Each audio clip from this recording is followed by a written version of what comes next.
Hi, I'm Peter Zeller, and this is my speech over Mount Everest.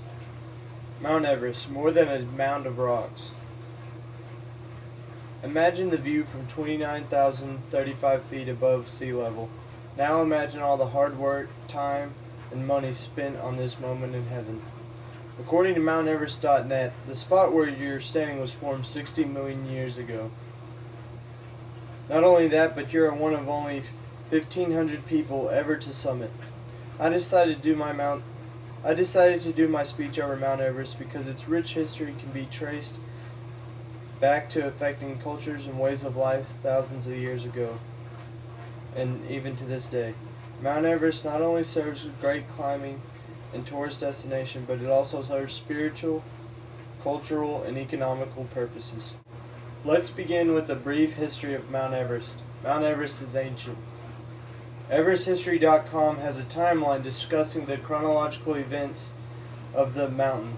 Although the native Nepalese or Tibetans were the first to discover the mountain, in 1841, Sir George Everest, surveyor of India from 1830 to 1843, records the location of Everest.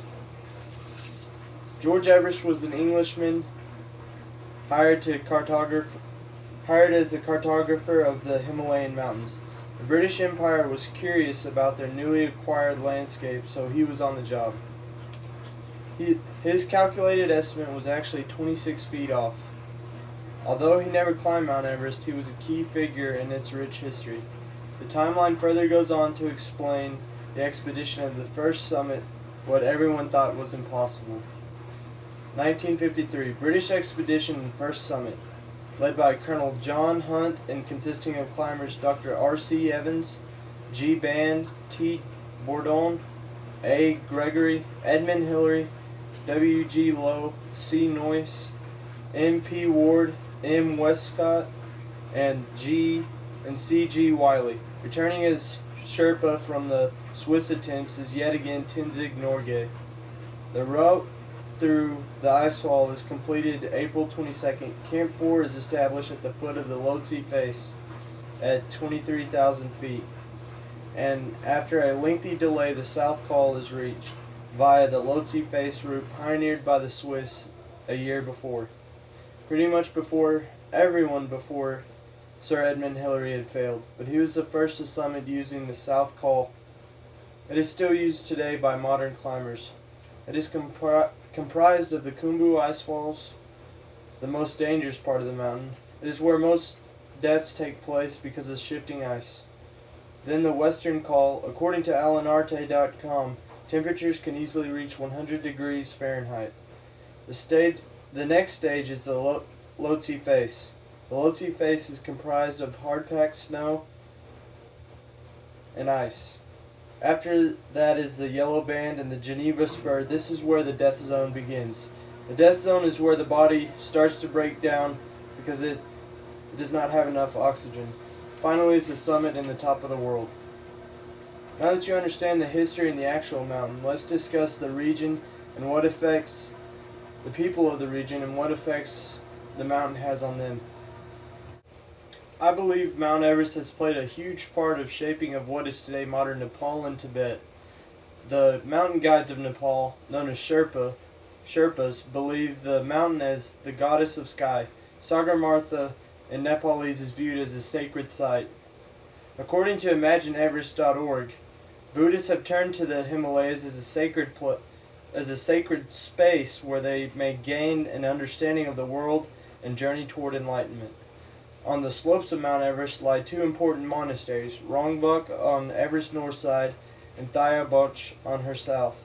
Between 1921 and 1953, all 9 of Mount Everest expeditions witnessed the devotion of the local people to their religion and features across the landscape from many walls to prayer.